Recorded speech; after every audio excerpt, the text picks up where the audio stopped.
Have you ever looked up at the night sky and wondered how the vast expanse of the universe, with its countless stars and galaxies, came into existence?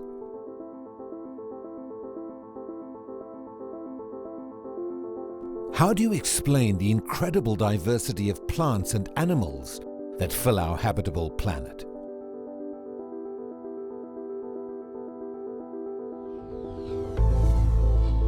How old is the Earth?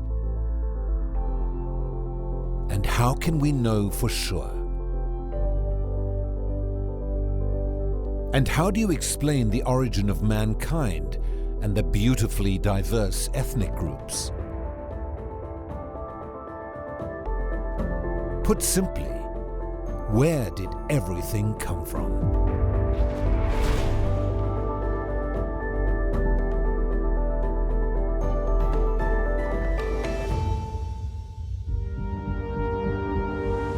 For centuries, we have struggled to understand where we came from.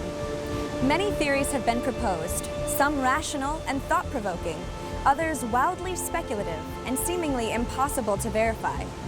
So how do we sort through all of these theories to determine which one is most logical? Modern science is revealing important clues to this puzzle, helping us to better understand the full picture of our origin. However, the mystery still remains. Where did everything come from?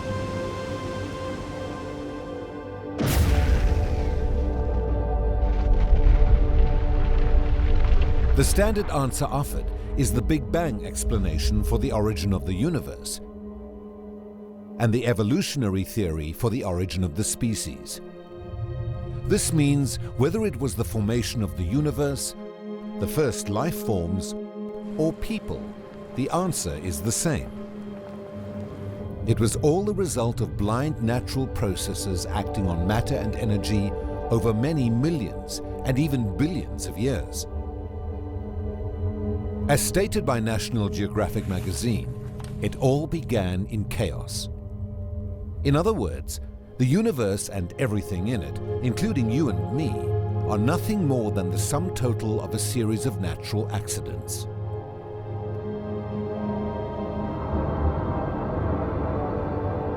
For the Big Bang theory, the universe formed through accidental collisions of atomic particles. For biological evolution, the species formed through accidental copying errors in the DNA called mutations. This is the story we've all been told.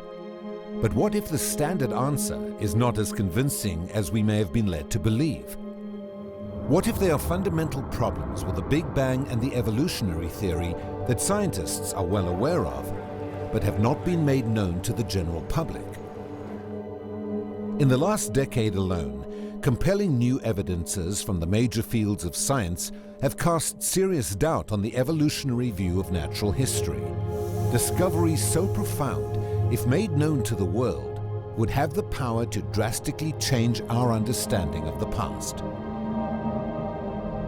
Might the biblical view of origins as described in the book of Genesis offer a more reasonable explanation?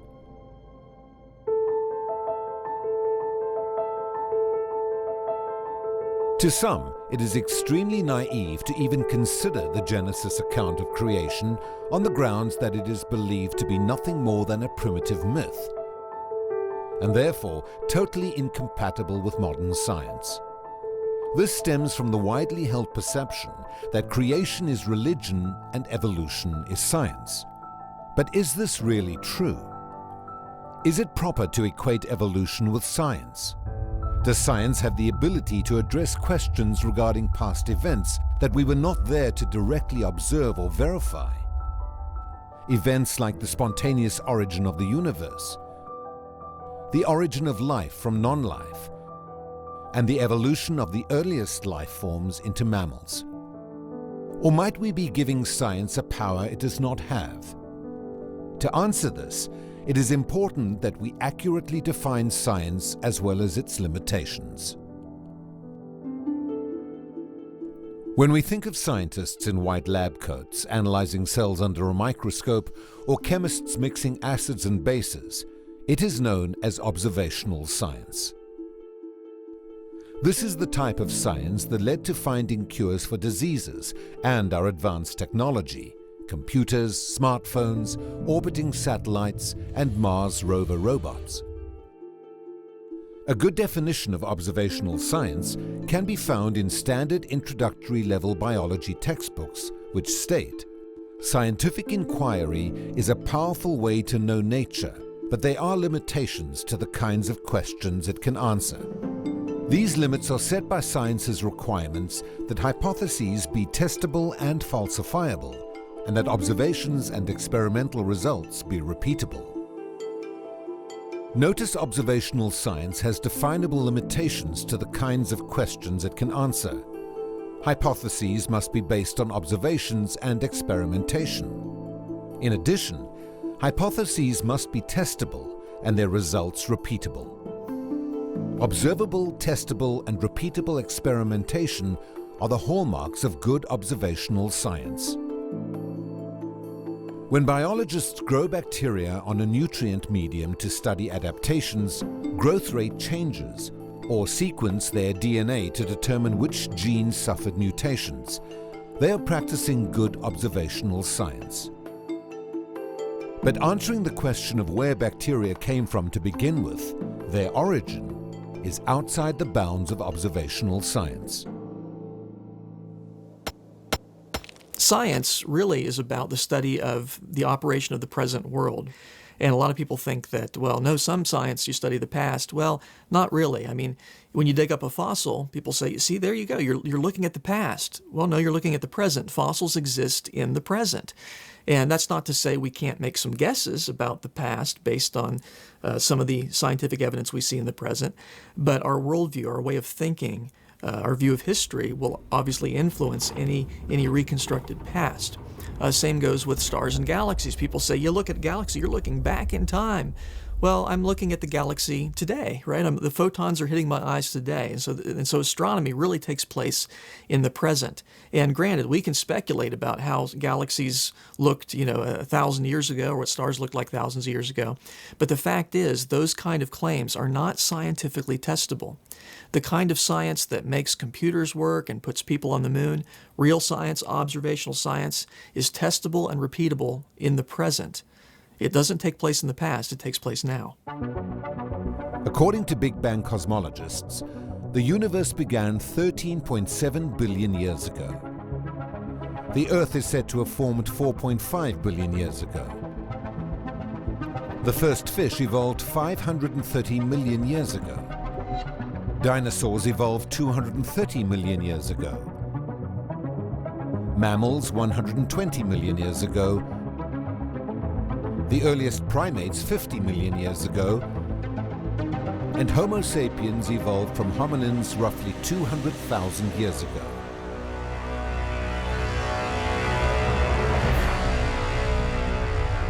Realize the most significant evolutionary events all allegedly occurred in the unobservable, unrepeatable, untestable, and therefore unverifiable past. Almost the entire evolutionary theory, including the Big Bang, is outside the realm of observational science. All of the aforementioned past events, and many more not mentioned, are unamenable to the scientific process. No man was there as an eyewitness to provide for us first-hand knowledge of what actually took place. Thus, evolution is more appropriately a history.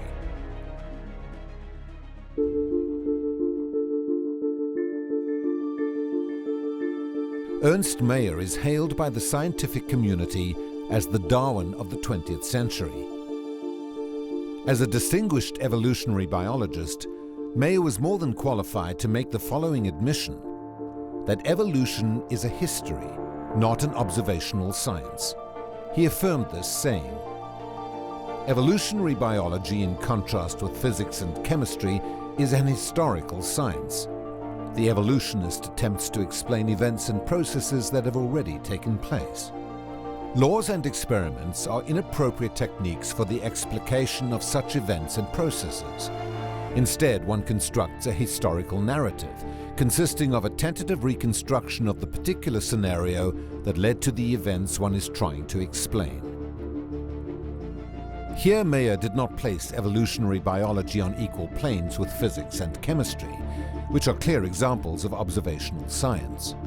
Instead, he describes evolution as a historical science, a very inexact type of inquiry, a tentative reconstruction, meaning it is subject to change whenever the theorizer feels it is necessary to better fit the evidence.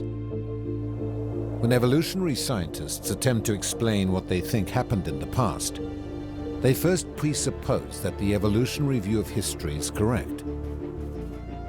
This view of history then serves as a framework from which all evidence and data are interpreted. Mayer described this presupposed view of history as a narrative, literally a story written by scientists based on what they believe happened in the unverifiable past. The biblical view of origins, as described in the early chapters of Genesis, chapters 1 to 11, is also considered a historical narrative. The Genesis account of creation is not written in a style typical of Hebrew mythology or poetry. Instead, it is recorded as a sober historical account with precise chronological reference points, carefully detailing major origins-related events, including the recent creation of the heavens and earth, the first male and female, a global flood, and the formation of the various people groups and languages. The implications of this are profound. Rather than an issue of science versus faith, the creation-evolution controversy ultimately boils down to a face-off between two opposing histories.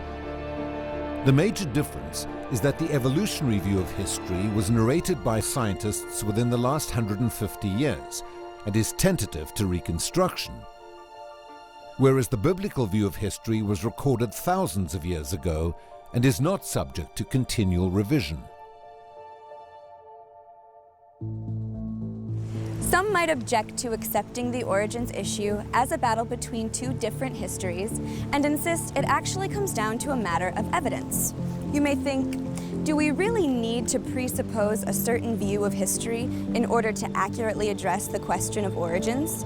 Wouldn't it be better to just let the evidence speak for itself?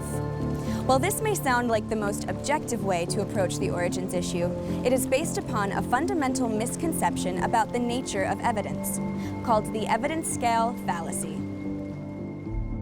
A lot of people have the impression that the way that you resolve the origins debate is that you try to accumulate the most evidence, as if there's a scale and, the evolutionists have some evidence and the creationists, we think we have more evidence, and so the scale weighs in our favor. The fact is we all have exactly the same evidence. I have access to the same fossils and DNA patterns as my secular colleagues.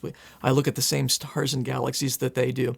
We have the same evidence. It's just a question of how do we interpret that evidence? What does the evidence mean? What conclusions do we draw from it? And that will be influenced by our worldview, our way of thinking, our belief system. Evidence by itself doesn't really mean anything. We have to interpret evidence. And so if you come to a rock, you can't just say, well, I'm just going to look at the rock and that'll objectively tell me how the rock got there and so on. No, we have a view of history, and our view of history will tell us something about the past. We can certainly use evidence in the present and try to reconstruct past events, but obviously our view of history is going to have a very profound influence on that, and you can't escape that. We all have a view of history. We all have some understanding of how the universe came to be, and that will influence necessarily our understanding of the evidence. Take, for example, the Grand Canyon. Both creationists and evolutionists have access to the same geological features. In an attempt to explain how the canyon formed, evolutionary geologists have traditionally interpreted it as having formed over millions of years through slow and gradual processes based on the evolutionary view of history, namely the geologic timescale and uniformitarian assumptions. Geologists who accept the account of Noah's flood described in Genesis interpret the same evidence differently and describe its formation through catastrophic processes that occurred rapidly and relatively recently. This simple example describes the true nature of the origins issue. Notice both creationists and evolutionists are interpreting the same evidence and coming to opposite conclusions.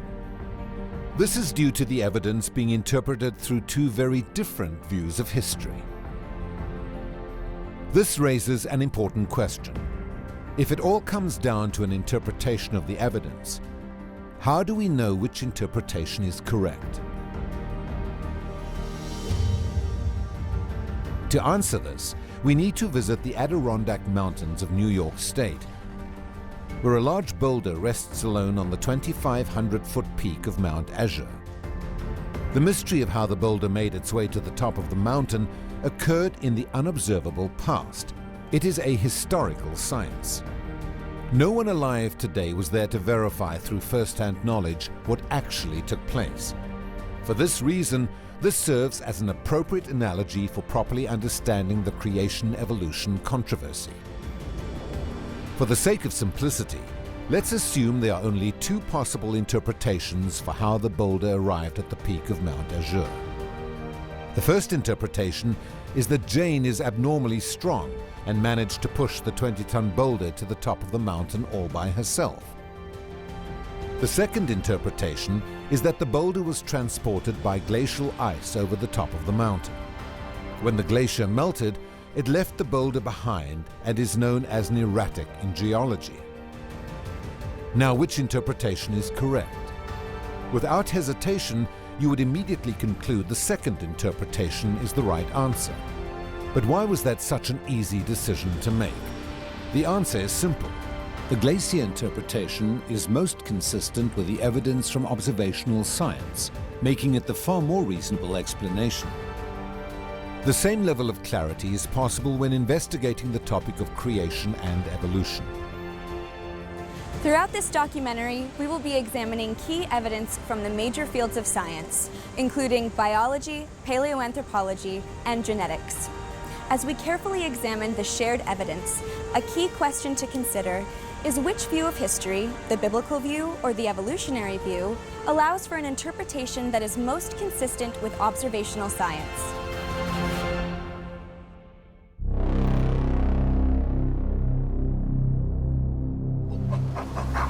Evolution is often referred to as a very slow process occurring over many millions of years. For this reason, evolutionary scientists openly acknowledge that large-scale changes, known as macroevolution, cannot be directly observed. Naturally, this leads to the question, if it is not observable, then on what grounds can anyone claim evolution is a scientific fact? The typical response is to claim that although we have never seen macroevolution, we can see evolution happening today on a small scale, known as microevolution. Microevolution involves tiny genetic modifications that result in superficial changes in an organism, such as an increase in a bird's beak size. These type of minor changes help the organism adapt to a slightly different environment. No one denies that this type of adaptive fine-tuning occurs through mutations and natural selection. However, proponents of evolution believe that given enough time, the small observable changes seen in microevolution will inevitably add up to large-scale changes known as macroevolution. This is the micro equals macro fallacy, which assumes macroevolution is essentially microevolution extrapolated over long periods of time without limit. This is an example of unbounded extrapolation, which is known to be extremely poor science. Although in theory, both types of changes involve the same underlying genetic processes like recombination, mutation, selection, genetic drift, and gene flow, there's a profound and essential difference between macro and microevolution that is often overlooked. Macroevolution requires vast amounts of additional genetic information, meaning the formation of many new functional DNA sequences, while microevolution does not.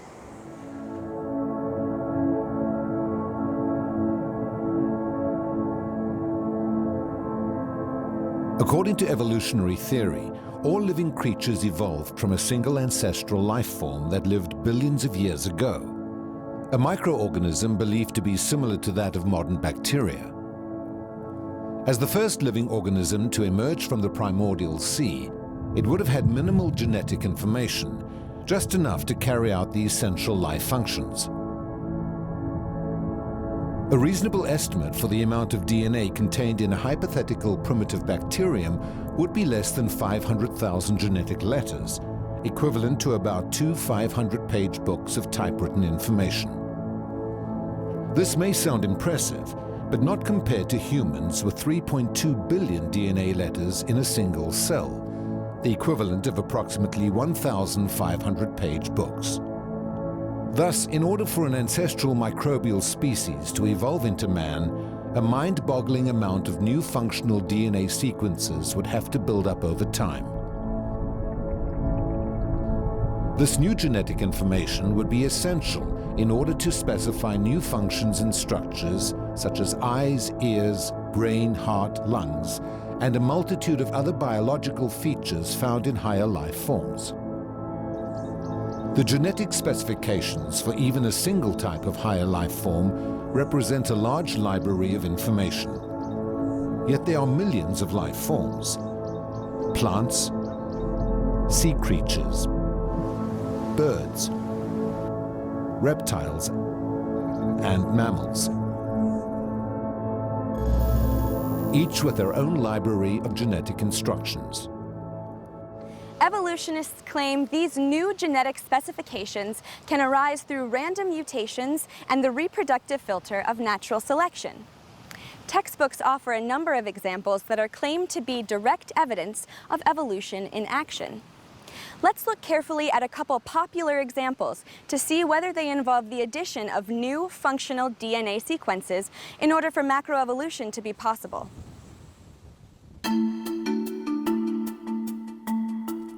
Consider the observable changes occurring within canines.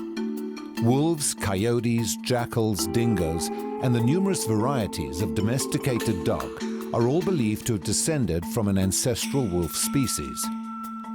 In textbooks, the development of the various dog breeds is cited as a demonstrable example of evolution on a small scale.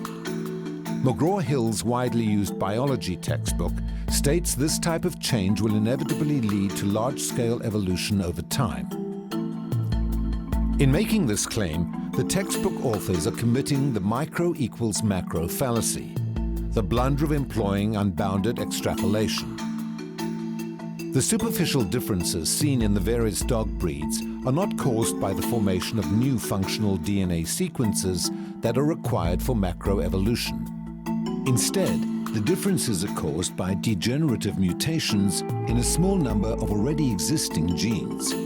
Mutations in these genes are responsible for the variation in traits like coat color, face shape, and foreshortened limbs. But such mutations are limited in the extent of change that they can produce before they disrupt the necessary function of those genes. Factor in the well-understood process of genetic recombination, the reshuffling of pre-existing genetic information, and the formation of the many dog breeds is easily explained. Although mutations have provided an additional source of variation for breeders to select from, this is not the type of change that macroevolution requires, since it has not resulted in any new genes or new genetic information. In fact, producing dog breeds through artificial selection results in an overall loss of genetic information. The non-desirable traits that are not selected are literally bred out of the gene pool. This explains why it is possible to breed wolves and select for certain traits over a number of generations to produce chihuahuas. But you can never breed chihuahuas to get back to wolves. The DNA information necessary to get back to a wolf has been lost.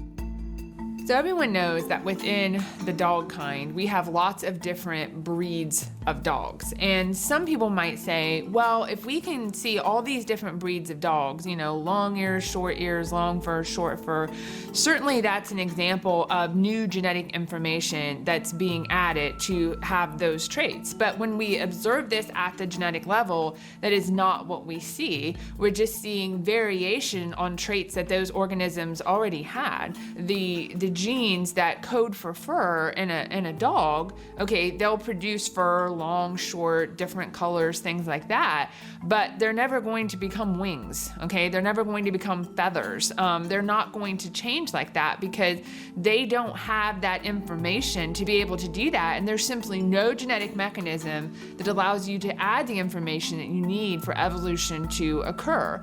All you see is variation within the traits that they already have.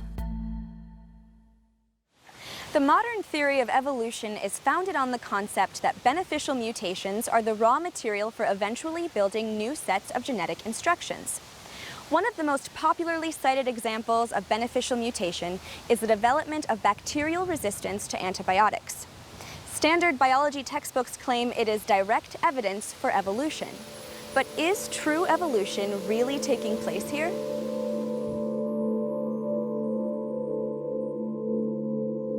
Certain classes of antibiotics are considered prodrugs, which means they do not pose a threat to the bacteria until they are activated into their reactive or lethal form through the assistance of enzymes naturally produced by the bacteria. However, random mutations in the bacterium have been shown to disable the function of the required enzyme, preventing the antibiotic from converting into its lethal form, resulting in resistant bacteria. Although these mutations may be considered beneficial, since the bacteria are now able to survive the antibiotic treatments, the genetic information that encodes an otherwise useful enzyme was lost. This is the opposite direction required for macroevolution. In the long run, these types of loss-of-function mutations are counterproductive to macroevolution. For this reason, bacterial resistance to antibiotics cannot be considered direct evidence for evolution. One of the ways in which bacteria become resistant to antibiotics is through something called horizontal gene transfer. And this is something that is pretty unique to bacteria. Humans don't do it, animals don't do it. But what happens is that bacteria can essentially swap genetic information. So genetic information can be transferred, like an antibiotic-resistant gene, from one organism to another. But simply transferring genetic information is not what evolution needs. Just transferring it from one organism to another organism, and they're both bacteria, doesn't essentially change the essence of that bacteria. So that's still not the type of genetic change that we need to go from one organism to another. We have to acquire lots of new information, lots of new functional genes to go from one kind of organism to another kind.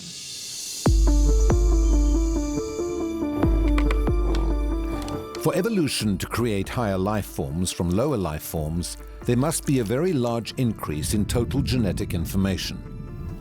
Additional genetic information is needed to encode the complex biological capabilities that characterize higher life forms.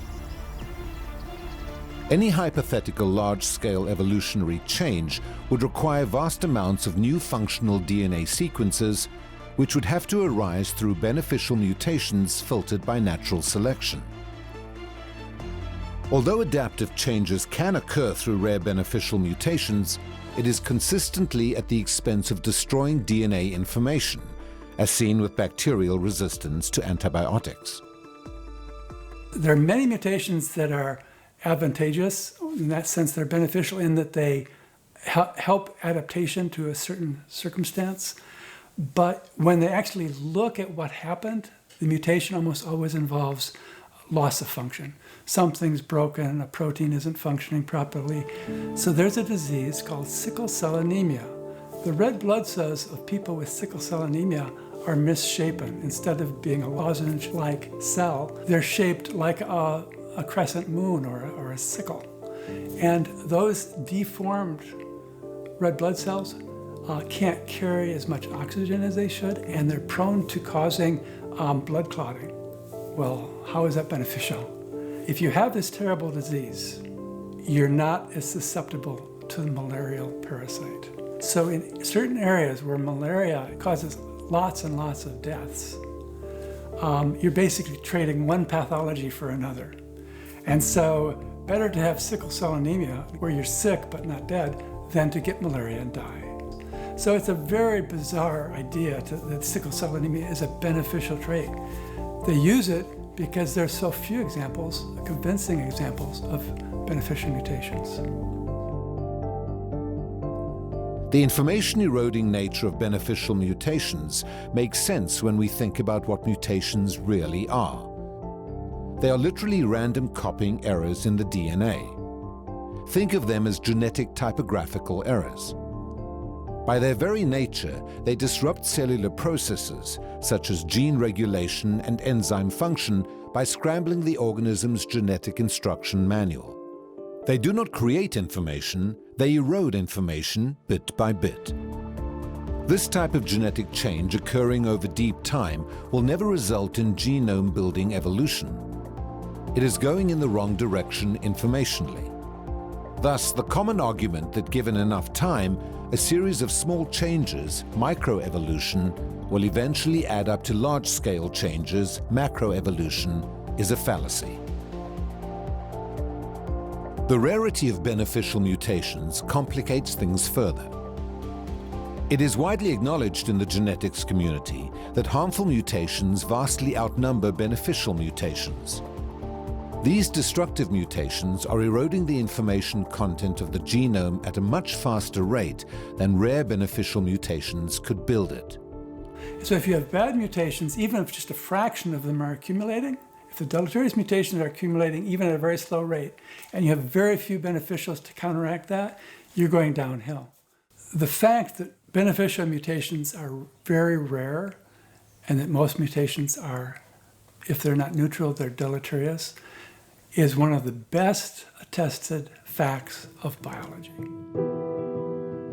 In addition, most of these harmful mutations cause very subtle biological effects. They are called slightly harmful or nearly neutral mutations because their effect is too subtle to be affected by natural selection.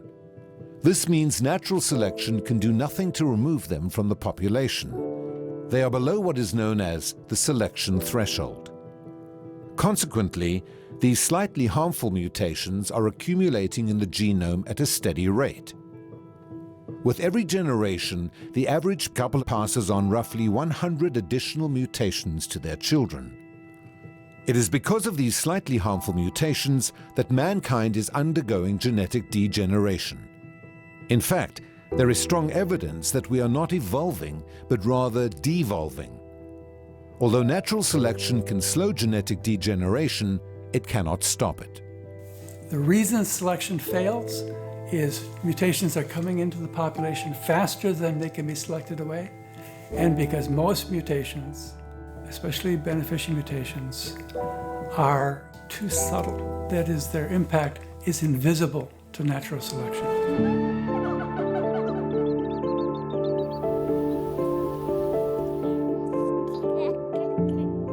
Genetic entropy is increasingly being recognized as a very serious problem for the modern theory of evolution.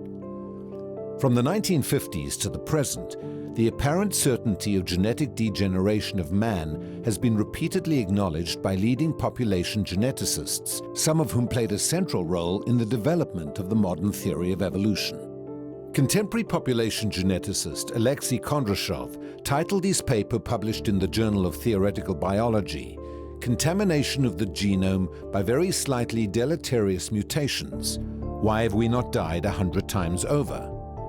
To date, the problem of genetic degeneration remains unresolved, despite numerous attempts by leaders in the field to rescue the theory. The evidence from modern genetics demonstrates that the observable changes in animals are going in the wrong direction informationally to lead to large-scale evolution.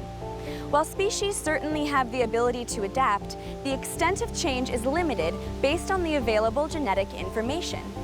Rather than one kind of creature evolving into a totally new kind through random mutations and natural selection, the Genesis account reveals that in the beginning, God created distinct kinds of plants and animals, each to reproduce according to their kind.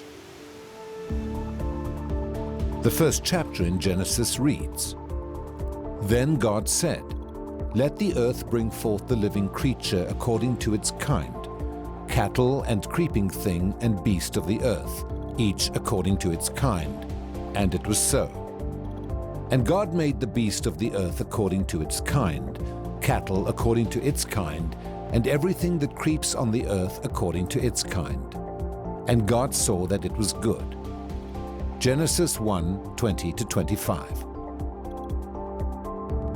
If what the biblical view of biology suggests is true, that each basic kind of life arose independently, then Darwin's vision of a single tree of life with its root tracing back to a primordial bacterium would have to be replaced with a forest of trees, reflecting an independent origin for each form of life, each tree branching out into its own diverse set of species, and each tree having built-in genetic diversity, allowing for the formation of numerous variations, branches, within those basic kinds, thus enabling their descendants to survive and adapt to a wide variety of environments. This, however, is not macroevolution, since it does not involve the formation of any new functional DNA sequences. It is simply the fragmentation of each created kind into beautiful and diverse variant species through the sorting, selection, and reshuffling of already existing genetic information, just as the biblical view of biology suggests.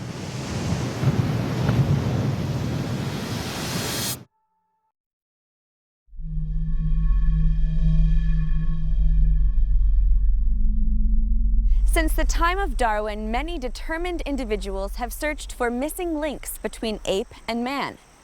Periodically, fragmentary skeletons have been found, and artists' reconstructions of their bones are presented to the public as undeniable evidence that man evolved from ape-like creatures. To scientists who study their bones, these alleged transitional forms are called hominins. A family tree or bush is often used to represent how hominins are thought to be related. Most of the hominin species are understood by experts in the field to be evolutionary dead ends. Apes or variants of humans that went extinct, shown as broken side branches. Paleoanthropologists generally recognize only a few hominin species in the direct human lineage. Among them are some of the most well-known discoveries, such as the famous Lucy skeleton. If human evolution is a valid theory, the hominin fossil should fall along a traceable path, starting with an early ape-like species such as Lucy into some form of Homo habilis intermediate, then into the human-looking Homo erectus and Neanderthal type, and finally into modern Homo sapiens. What you may not realize is that there are leading experts in the field that contest the status of each of these alleged hominin ancestors. Let's take a look at what we know about these hominins. Lucy, Australopithecus afarensis. Lucy is the nickname given to a partial fossil skeleton discovered in 1974 in the Afar region of Ethiopia by paleoanthropologist Donald Johansen. The bones of Lucy are believed to represent a single individual skeleton. Johansen claimed that Lucy belonged to an extinct population of ape-like creatures that once roamed Africa between 3 to 4 million years ago. The species Lucy is said to represent was named by Johansen as Australopithecus afarensis, meaning southern ape from Afar. To date, over 400 specimens have been attributed to Lucy's kind, afarensis, but nearly all of those consist of isolated bones or bone fragments that were found eroding out of the hillsides, jumbled together with the fossils of all kinds of African species. With only 20% of Lucy's skeleton preserved, it remains one of the most complete afarensis skeletons discovered. However, the bones attributed to Lucy and her kind were found disconnected and broadly scattered across the Afar landscape. Johansen claims that Lucy is 40% complete. Well, actually, if you count the missing bones of the hands and feet, it's actually only 20% complete, so much of it is missing. Moreover, they had to sift 20 tons of sediment, so they would screen them and get rid of all the loose sediment, and they would wash it by the river, and they would pick out the bones that Johansen said may belong to Lucy's skeleton, and there were hundreds of fragments. So they had to sift not only just 20 tons of sediment, but it was an area of about 50 square meters. So do all those bones belong to Lucy's skeleton? It's an open question. In 2015, an evolutionary scientific journal showed that actually one of the vertebrae bones belongs to baboon. But for 40 years, it went unnoticed. And Lucy was reconstructed in museums with that bone as a part of the skeleton all around the world. So do we really know for sure if Lucy's skeleton and the broader kind belong to the same species? Well, I don't think we should trust that, because even today, numerous experts in the field have written extensively in the scientific literature that Afarensis appears to be a commixture of ape bones and human bones. It's not a single species, it's not a valid taxon, according to these evolutionary paleoanthropologists. It is widely acknowledged that the fossils attributed to Afarensis display a substantial range of variation in both size and anatomy, leading many paleo experts to question whether all of the remains belong to the same species. In fact, Johansen originally reported in the journal Nature that at least 2 different species from separate genera were represented in his collection of bones. He described some of his fossils as looking virtually identical to modern humans, while other fossils he described as looking distinctly like apes. Later, Johansen decided to reclassify all of his fossils, including the human-looking bones, to a single new species which he named Australopithecus afarensis. The extensive range of variations seen in his fossils were now explained as physical differences between males and females of the same species, called sexual dimorphism. To make the story work, paleoanthropologists have claimed that the larger human-looking bones belonged to males that walked upright like modern humans, whereas the smaller ape-looking bones belonged to females that lived in the trees. However, experts in the field have taken issue with Johansen's sexual dimorphism hypothesis and have cited evidence that his original interpretation was more accurate, that Afarensis is a jumble of ape and human bones. There's 2 basic camps. There's the arborealists and the terrestrialists. The arborealists tend to emphasize the bones that have been called Lucy's kind that looked very apish. Now the terrestrialists, like Johansen, they'll emphasize the isolated bones that look more human. For example, they found a 4th metatarsal bone, and this was published in journals in 2011. And they say, see, this isolated foot bone looks human. Therefore, it proves our model, that Lucy's kind actually walked upright like modern humans, and therefore it supports the displays we see in museums and in textbooks around the world. To make sense of it, they say, well, maybe the larger bones that look more human-like belong to males. And the males walked habitually upright like modern humans, and the smaller ape-looking bones belonged to females. And so these females were more like apes and lived among the trees. We've never seen a sexual dimorphism where the males locomote fundamentally different than the females. So how do we make sense of this? Well, there's a third competing view that actually Lucy's kind is a mixture of ape bones and human bones. Therefore, it's not a valid taxon, it's not a real species. And this has actually been promoted by numerous experts in the field, including famous paleo expert Richard Leakey and his mother, Mary Leakey. In fact, even in the journal Human Evolution, Schmidt and Hausler, leading experts in the field, said just that. Afarensis, Lucy's kind, is a jumble of multiple species, not our ancestor. In 1976, footprints fossilized in ash were found in Laetoli, Tanzania, by British paleoanthropologist Mary Leakey, and were dated to be 3.7 million years old. Researchers describe the Laetoli footprints as looking virtually identical to those made by humans. The fossilized footprints lack a fundamental characteristic of all living apes, a grasping big toe. In describing her own discovery, Mary Leakey acknowledged that they don't look any different from modern human footprints, an observation that is widely acknowledged by experts in the field. This, however, presents a fundamental challenge for evolutionary scientists, since modern humans are not supposed to have existed 3.7 million years ago. Such a finding would effectively falsify the ape-to-man theory. To resolve this conflict, Johansen and colleagues claimed that Lucy's kind formed the human-looking footprints in Laetoli, even though the footprints were found 1,000 miles away from where Lucy was discovered in Hadar and dated over 500,000 years older. The actual skeletal remains of Lucy could not substantiate their claim either, because the critical bones of the feet were missing. Soon after the discovery of Lucy, a large collection of fossils recovered at a separate site in Hadar cast more doubt on these claims. The sample included a number of hand and foot bones, including a partial foot skeleton that was assigned to Lucy's species Afarensis. In the American Journal of Physical Anthropology, evolutionary anatomists Jack Stone and Randall Sussman performed a comprehensive analysis of the hand and foot bones. It was clear to these researchers that the Hadar hands and feet were strikingly similar to living African apes.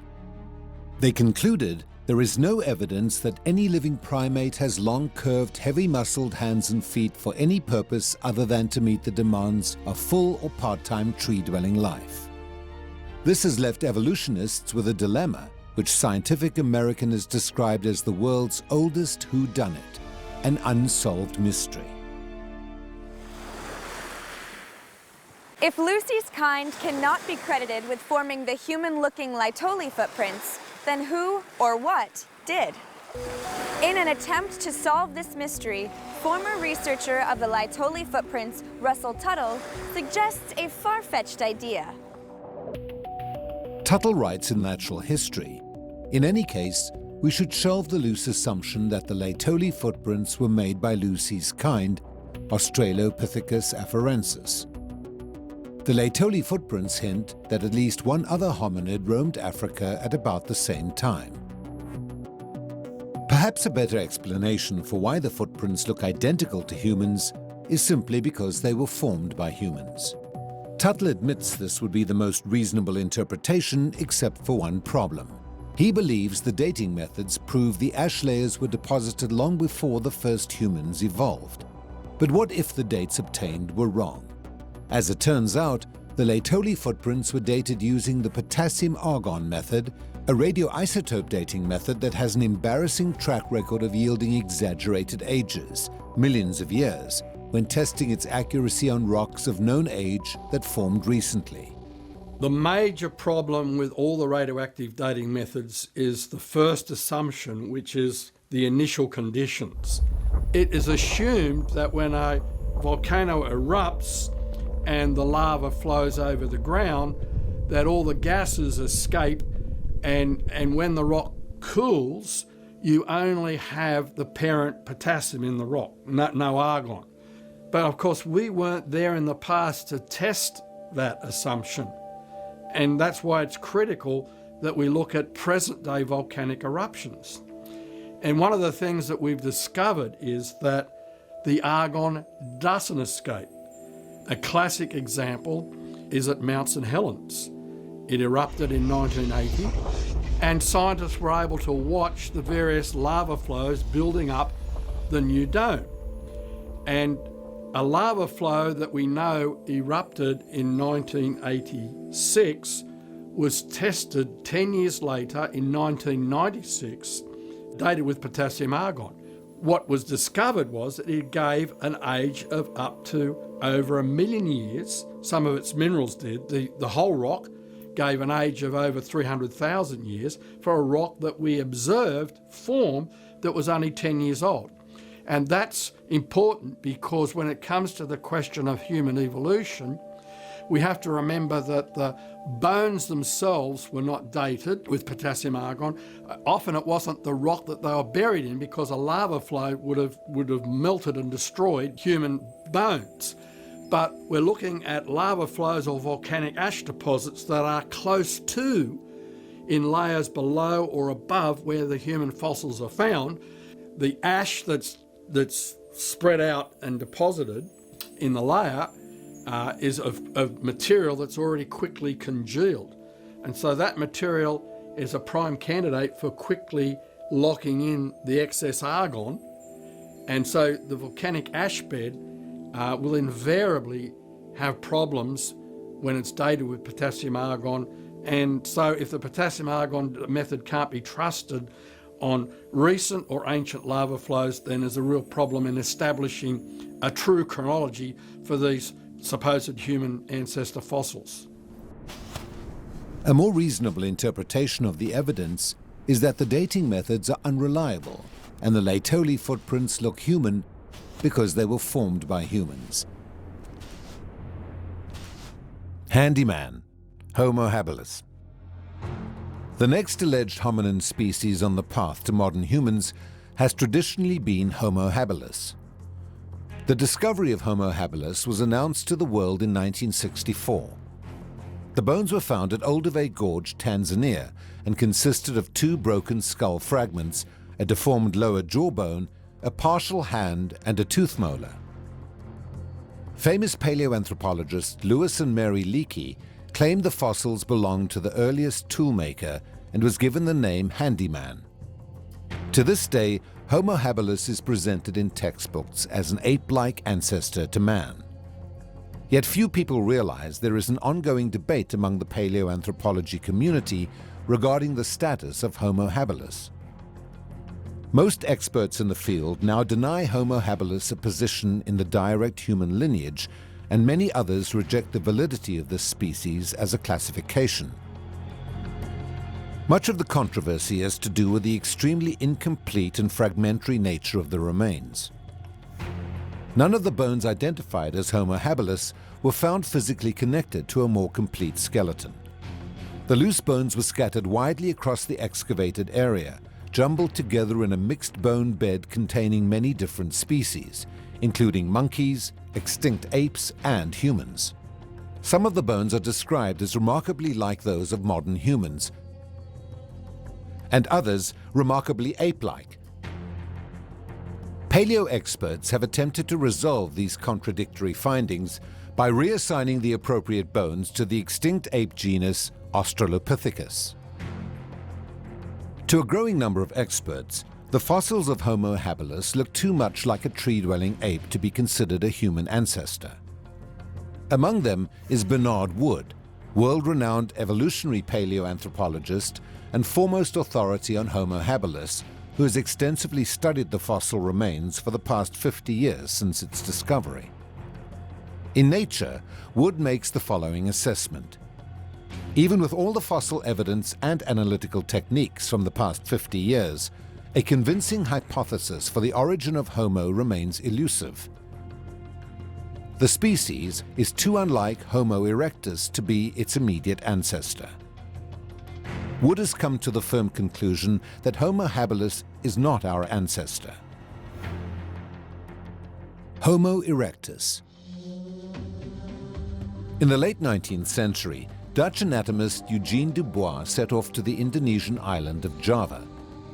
Along the banks of the Solo River, he came upon a skull cap, a femur bone, and a tooth. The leg bone resembled a modern human's, but the skull cap displayed some unusual features. Dubois interpreted the skull cap as having ape-like qualities and assigned the fossils to a new species that he named Pithecanthropus erectus. The Greek name literally translates as upright ape man, in accordance with Dubois' conviction that humans evolved from ape-like creatures. Since then, a number of specimens from Africa, Europe, and Asia have been found, and all have subsequently been renamed Homo erectus, reflecting its current status as the immediate ancestor to Homo sapiens, a claim that has not been substantiated by the fossil evidence. Most of the recovered bones are highly fragmentary, consisting of fragmented skulls, jaws, isolated teeth, and a single intact femur bone. Only one nearly complete Homo erectus skeleton has been found and nicknamed Turkana Boy, recovered in Kenya in 1984. For the first time, it provided paleoanthropologists with a clearer picture of what Homo erectus looked like. The anatomy of the skeleton and overall size of Turkana Boy is unquestionably human. Dental evidence and unfused growth plates indicated to anatomists that had he lived until adulthood, he would have grown to over 6 feet tall. Experts in the field now universally acknowledge that the overall anatomy of Homo erectus overlaps extensively with modern humans. In fact, a number of evolutionary paleo experts insist upon reclassifying them as Homo sapiens. In their view, the skeletal features fall within the range of human variation. In addition, Archaeological evidence indicates Homo erectus was able to perform sophisticated tasks and complete extraordinary feats requiring modern human intelligence, including the ability to construct a seaworthy vessel and navigate significant stretches of open seas. Paleoanthropologists have traditionally interpreted Neanderthals as a separate subhuman species. In popular movies, they're portrayed as half-stooped, brutish cavemen with low intelligence. Few people realize this mental image stems from an outdated evolutionary perception that Neanderthals are a missing link between ape and man. Neanderthal man.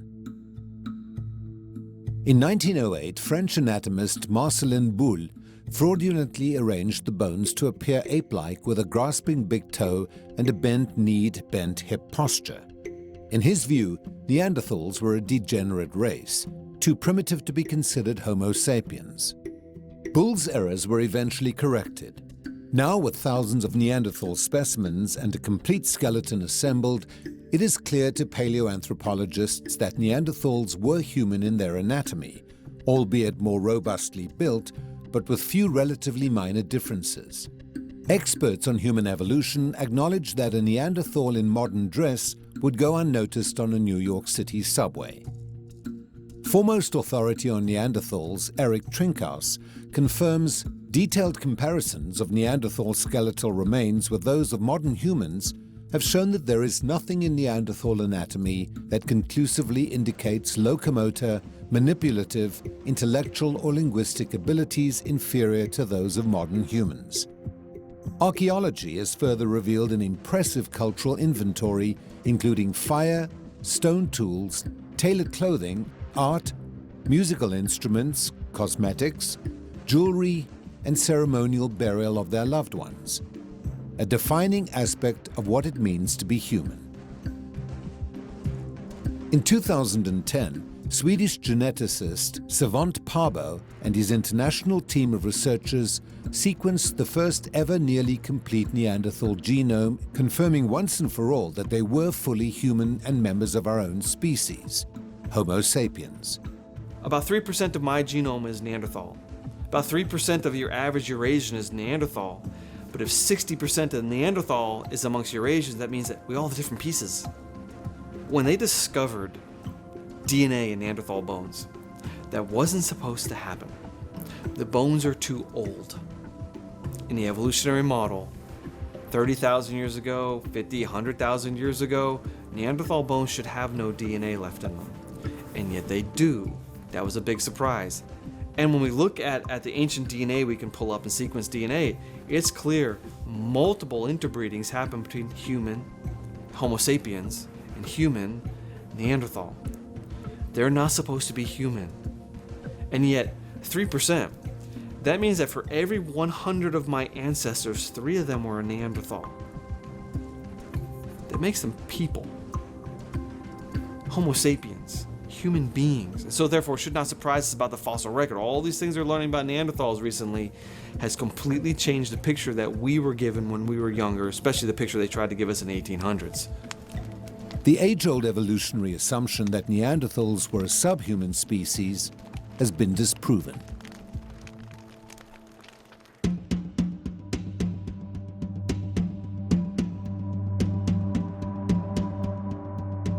Evolutionary paleoanthropologists traditionally expected the hominin fossil record to reveal a traceable linear progression where an ape-like Australopithecus species, such as Lucy, evolved into Homo habilis, which evolved into Homo erectus, which evolved into Homo sapiens. In recent decades, however, this view has been dramatically overturned.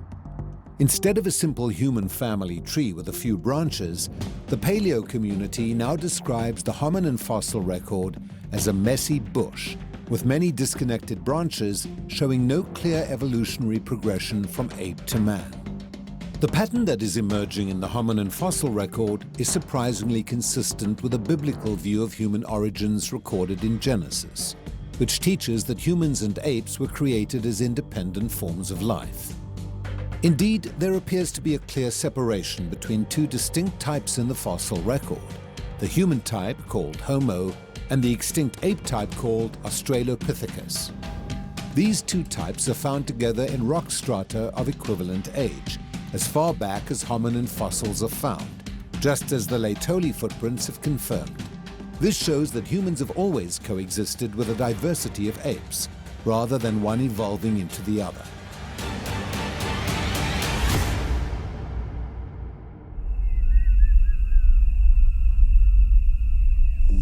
It's hard to find anyone who has not heard the often repeated claim that humans and chimpanzees are genetically 98 to 99% identical.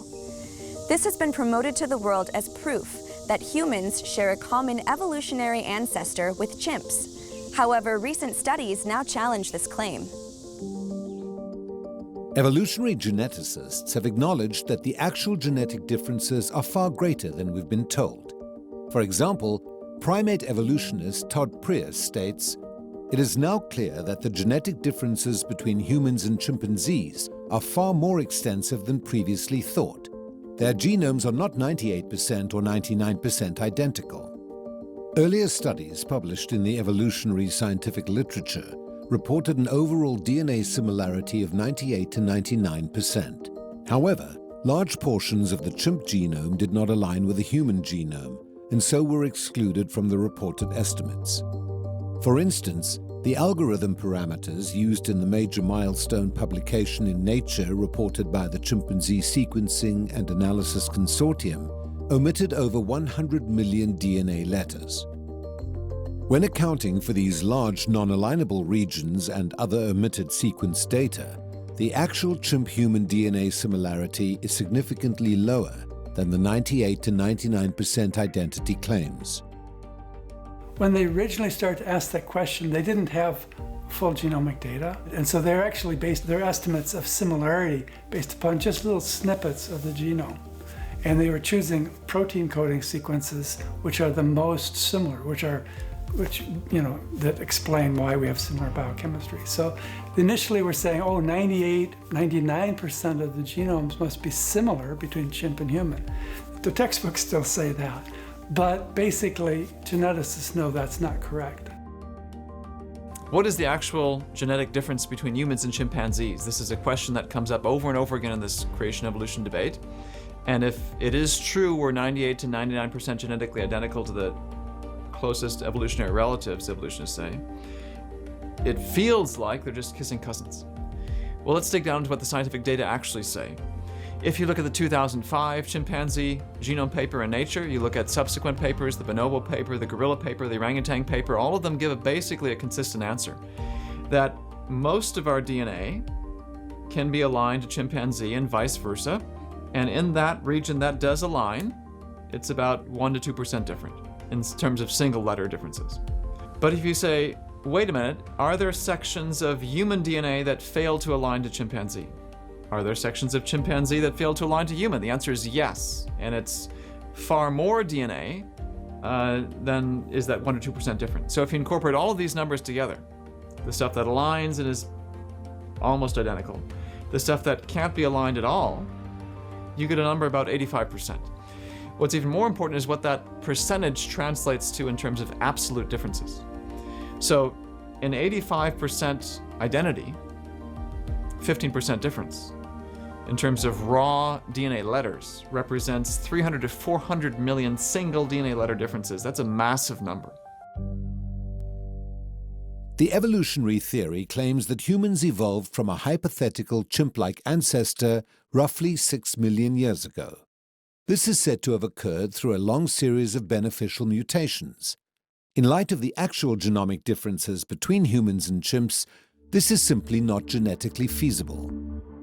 A more accurate chimp-human DNA similarity estimate of 85% represents 300 to 400 million DNA letter differences, an extreme level of genetic discontinuity. This means in order to evolve a chimp-like ancestor into modern humans, hundreds of millions of beneficial mutations need to arise in an ancestral population.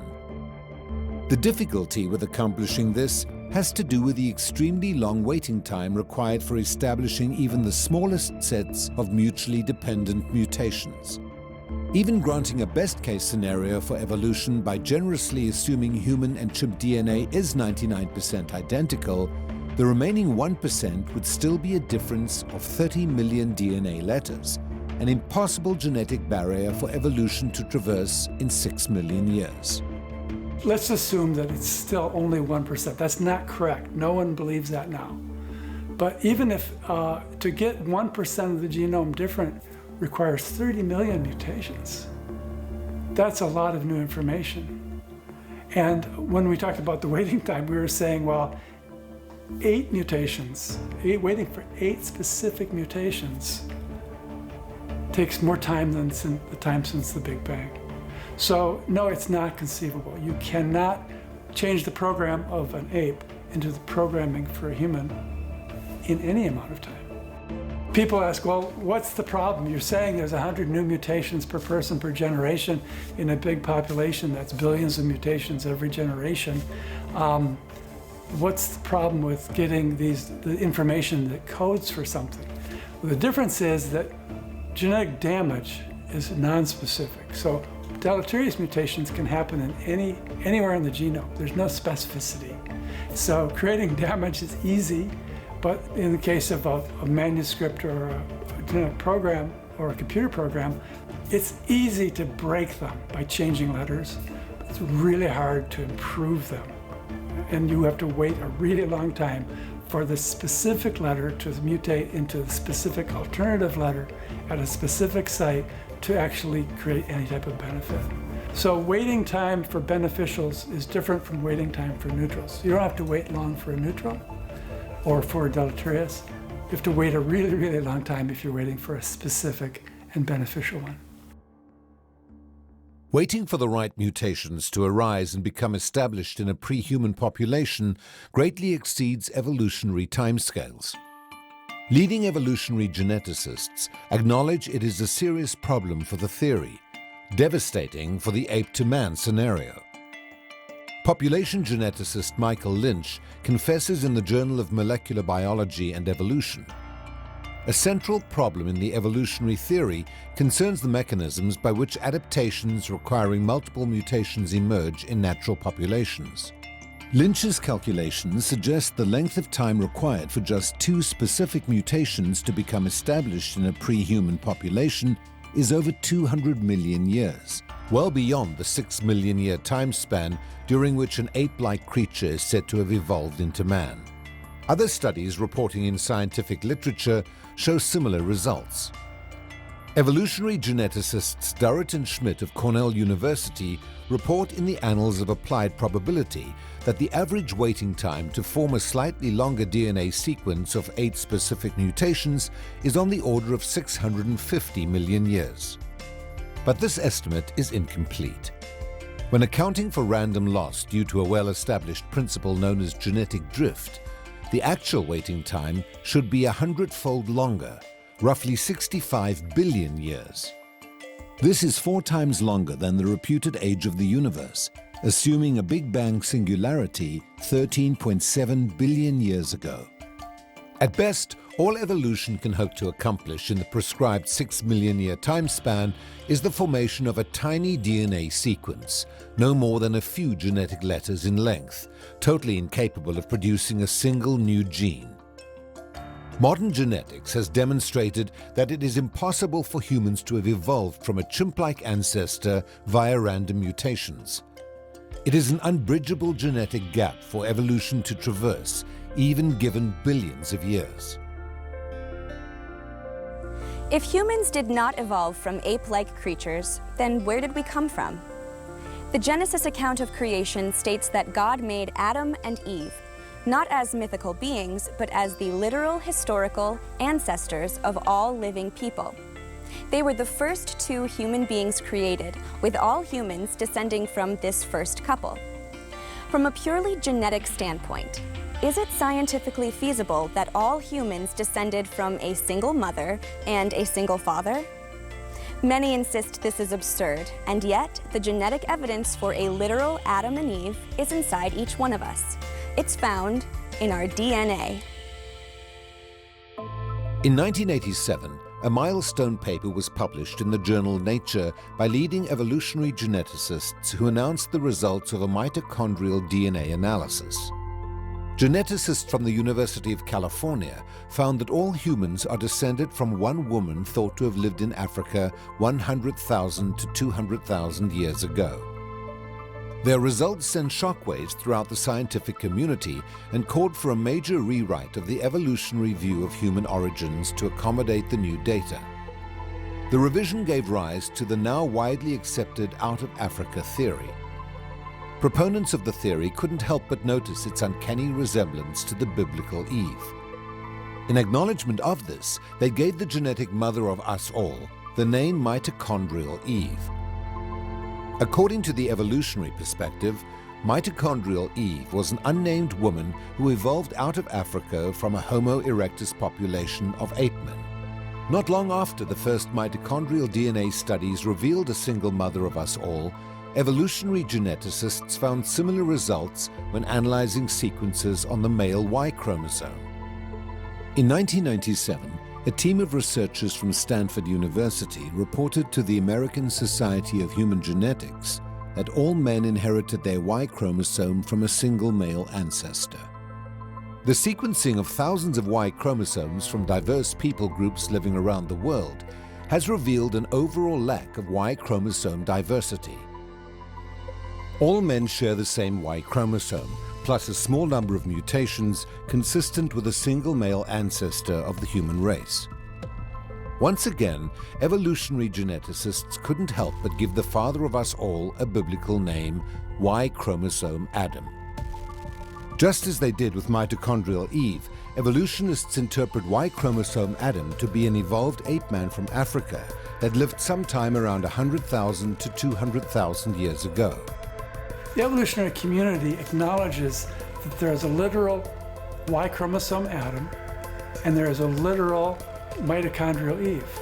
They say it's clear that all of the Y chromosomes on this planet trace back to a single individual who didn't live so long ago. The Y chromosomes only passed on through the male, right? Father to son. Well, the mitochondrial chromosome is only transmitted through the female. And that chromosome also, all the geneticists agree, all people on the planet get their mitochondria from a woman who lived not so long ago, and it's uncontested. And it turns out initially the evolutionists said, yeah, but it looks from our estimates of how long ago those individuals lived that they didn't live in the same time span. Now actually if they've reworked their numbers, they're always reassessing their time scales. They're Adam and Eve, the mitochondrial Eve and the Y chromosome Adam, they are in the same time span. There are two fundamental differences between the Adam and Eve of the Bible and the evolutionary interpretation of mitochondrial Eve and Y chromosome Adam. The first difference has to do with time, and the second has to do with population size. The Genesis account indicates Adam and Eve lived recently, just thousands of years ago, and that they were the only two people alive at the time of their creation. The evolutionary model claims they lived around 100,000 to 200,000 years ago and belonged to a hominin population of 10,000 individuals. But as you will see, it's not the genetic data that conflicts with the biblical account of Adam and Eve. The conflict comes from inferences about time and population size. Evolutionary geneticists estimate that genetic Adam and Eve lived around 100,000 to 200,000 years ago using a method known as the molecular clock. The technique relies on the assumption that mutations accumulate in certain regions of the genome at a constant rate over deep time. Evolutionary scientists have to further assume that humans evolved from a chimp-like ancestor roughly 6 million years ago in order to calibrate the molecular clock. Both claims are problematic and have been called into question by the genetics community. Distinguished evolutionary geneticist David Reich of Harvard confesses in the publication Nature, "The fact that the clock is so uncertain is very problematic for us. It means that the dates we get out of genetics are really quite embarrassingly bad and uncertain." Scientists are now using a more straightforward approach to determine mutation rates that do not require ape-to-man evolutionary assumptions. It involves directly measuring mutation rates in the present, comparing parents and offspring, known as the pedigree method. When comparing DNA sequences between parents and children, the measured mutation rates are typically 10 to 20 times higher than those inferred based on assumptions of ape-to-man evolution.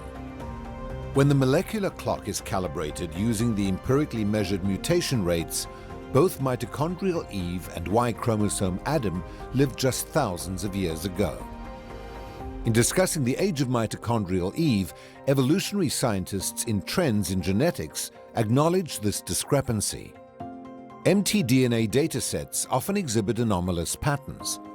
One of these anomalies is the discrepancy between mtDNA mutation rates observed in evolutionary timescales, for example, in dating the divergence between two species and those measured within family pedigrees. If the high mutation rates seen in some human pedigrees were used to calculate the age of our most recent female common ancestor, she would have lived just 6,000 years ago, a date more consistent with biblical Eve than mitochondrial Eve.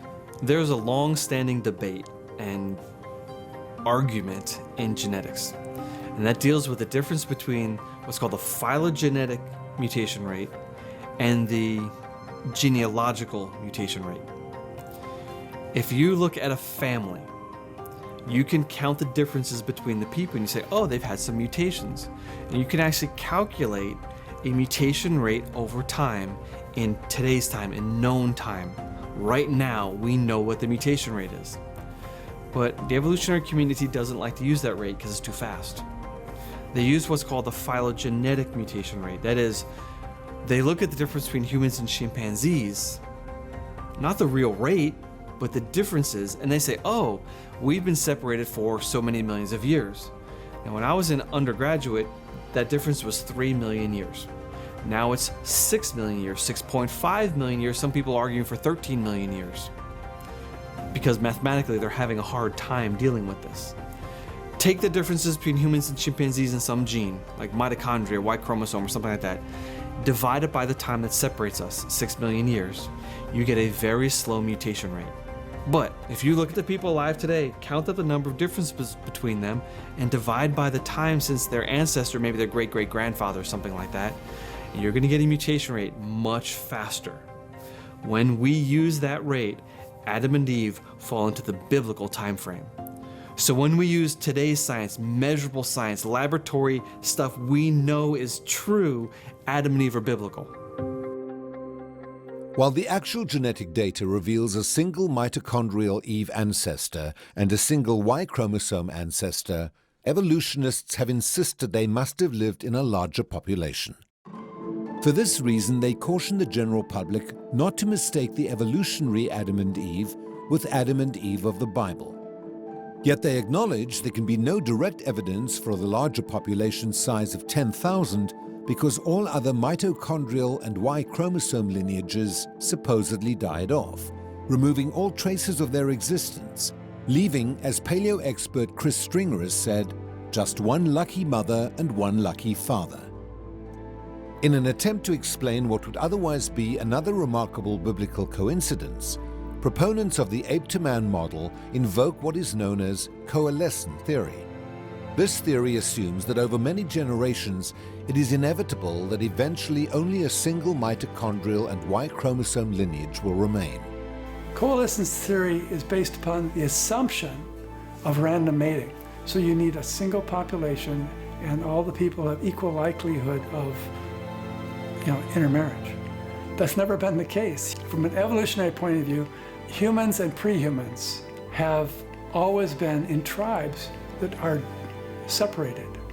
So there's not random mating. In fact, if you look at the charts that show coalescence, all you have to do is say, okay, that's one subpopulation, but there's dozens or hundreds of other subpopulations, and those would be producing a different coalescence to a different Adam or a different Eve. Basically, the coalescence argument fails. So their rebuttal position is not scientifically valid, and it's relatively reckless. Evolutionary scientists reasoned that if humanity started with just 2 people, it could not explain the total amount of human diversity we see today. For this reason, a population of 10,000 became a central tenet of the current model. It's typically assumed that Adam and Eve would have had no genetic variance, no genetic diversity. However, there's no reason to assume they were created as nearly identical clones. If Adam and Eve were created with built-in diversity for traits such as skin color, all of the different-looking people groups could easily arise in a biblical time frame. There would be no reason to wait millions of years for the slow accumulation of mutations if the diversity was encoded in their genomes right from the beginning. If Adam and Eve were heterozygous, as we would reasonably expect, extensive genetic diversity would quickly arise simply through sexual reproduction, which reshuffles pre-existing variation to produce different combinations of traits. This idea that God creates an initial pair with differences between them and within them. We'll call that term, the technical term is heterozygosity. So this is an idea that has massive consequences in modern genetics and virtually all of our genetic discussions. It also provides a convenient explanation, a very plausible explanation for how you get all the ethno-linguistic differences that we see today. Humans are considered one species, and we can produce variety in a single generation. So if a dark-skinned Sudanese person marries a light-skinned Finnish individual, their children will be an intermediate skin tone and have features from both parents.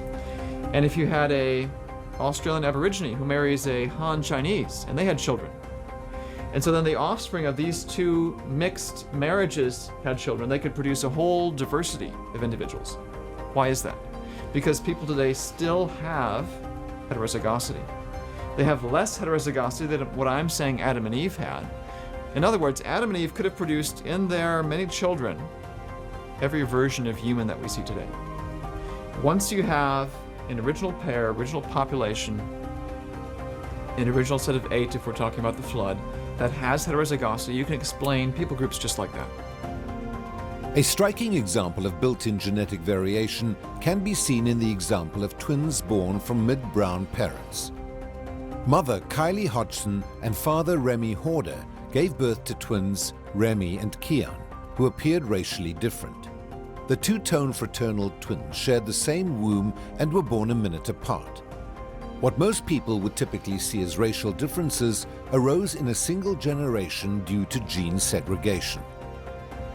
Just like people living today, one can reasonably expect Adam and Eve to have had a large pool of genetic variation built in to their genomes. Prior to modern genetics, evolutionary scientists claimed that there were fundamentally different races of humans that evolved in diverse parts of the world over a long period of time. This model was known as the multi-regional hypothesis. This perception changed with the advent of DNA sequencing, which revealed that all human beings are remarkably similar genetically. It is now well established among the scientific community that all regardless of their skin color or ethnicity, are 99.9% genetically identical. The so-called racial features that we tend to focus on are essentially only skin deep, reflecting trivial differences in our genetic material. Physical traits like eye shape and melanin production amount to a minuscule 0.012% difference in our DNA. This means that regardless of our cultural differences, genetically, we are all part of one big human family. If you have designed organisms, created organisms, they would be designed and created so they have internal diversity. You don't have to wait for mutations. So the waiting time goes away. If you want adaptation without deep waiting time, then just design the organism with variance in it. Even a single organism has heterozygosity, and so there's lots of genetic diversity, even in a single organism. 2 individuals have 4 chromosome sets, and they have the ability to basically accommodate every possible variant. So 2 people is enough to allow for vast amount of genetic diversity that could be used by natural selection, that could be used for adaptation to new environments, and you don't need deep time to do that. The findings from modern genetics have compelled evolutionary scientists to develop a revised story of human origins that shares many striking similarities with the biblical account of the Tower of Babel dispersion. The new model is called the Out of Africa theory and has been popular for many years. This theory proposes there was a near-extinction event causing a population bottleneck that reduced humanity to a single breeding population of just a few thousand survivors. In the Out of Africa theory, which is now on the rocks, but in the Out of Africa theory, they postulated there was a human population of about 10,000 people for an indeterminate amount of time. They never really say how long it is, but let's say 10,000, 100,000 years. If we compare a modern species that has about that many individuals, you can look at the African cheetah. There's about 10,000 of them in the wild, give or take a few thousand, and they're having massive problems. Birth defects are increasing, reproductive incompatibility in couples is increasing, litter size is decreasing. All the population biologists are essentially assuming cheetahs are going to go extinct. How did Homo sapiens evolve? We supposedly went from Homo erectus to Homo sapiens. You know, Homo erectus is smashing rocks together, and Homo sapiens that can fly to the moon, during a population bottleneck that should have driven us to extinction. This theoretical near-extinction event has been used to explain why all humans are nearly identical genetically. The Out of Africa theory claims all living humans originated from this small population who lived in the general vicinity of northeast Africa. Alternative studies suggest this small founding population was a little further north, in the general vicinity of the Middle East. The survivors of this theoretical near-extinction event suddenly grew very rapidly, splitting into numerous smaller tribes which dispersed outward and gradually filled Europe, Africa, Asia, and eventually the Americas. Each initial tribe gave rise to its own language and culture, and continued to split and disperse to form the people groups and languages we see today. Each migrating tribe would have carried with it a different sampling of the original population's gene pool, rapidly producing the distinctive features that some used to define race. In this model, mutations would occur but are not necessary to explain these distinctive features, which means deep time would not be required either. You know, just using standard population genetics principles, we can explain the origin of races easily in hundreds or thousands of years. All we need is the population to fragment into smaller populations. Isolation by distance is going to cause changes over time independently in each population, either through natural selection or just random drift. So we have a model for that at the Tower of Babel. A few hundred years after the flood, God separated the nations according to Y chromosome. It's the male lineages that define each population, and they spread out on the earth, and they would have remained separate from one another because of language differences for a time. That's all we need. Once you do that, you're going to have regional differences amongst the people. So all of a sudden we have people start looking more Asian, people that start looking more Norwegian, people that start looking more Australian Aboriginal, and people that start looking more African. All we need is isolation in a short amount of time. Evolutionary geneticists reporting in the Proceedings of the National Academy of Sciences have named this specific model the instantaneous divergence model. This model is virtually indistinguishable from the biblical model of the human dispersion associated with the Tower of Babel as recorded in Genesis chapter 11.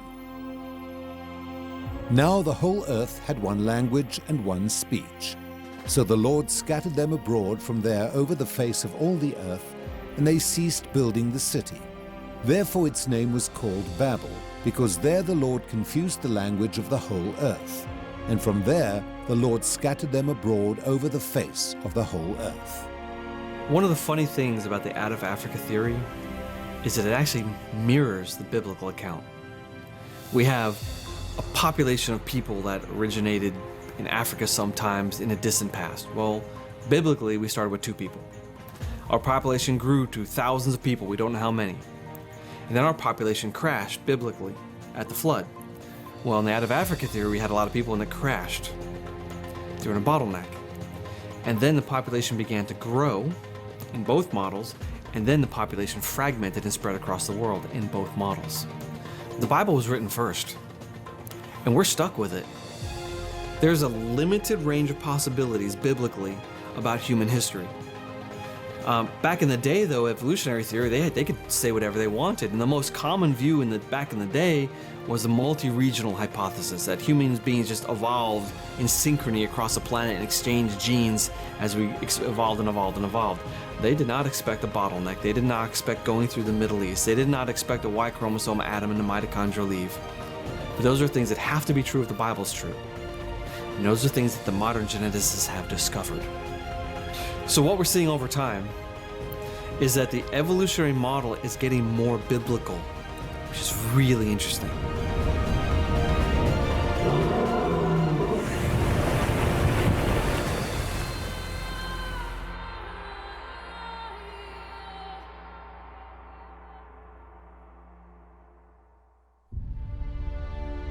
Throughout this documentary, we have examined key evidence from the major fields of science, including biology, paleoanthropology, and modern genetics. We have seen that the evidence from real observational science is consistent with the major origins-related events described in Genesis.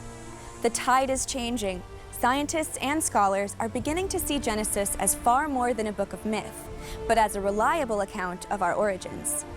Thanks for joining us on this fascinating journey through science and history. I look forward to seeing what new discoveries science will bring and the impact it will have on the creation and evolution debate. Until next time, I'm Rebecca Tadros.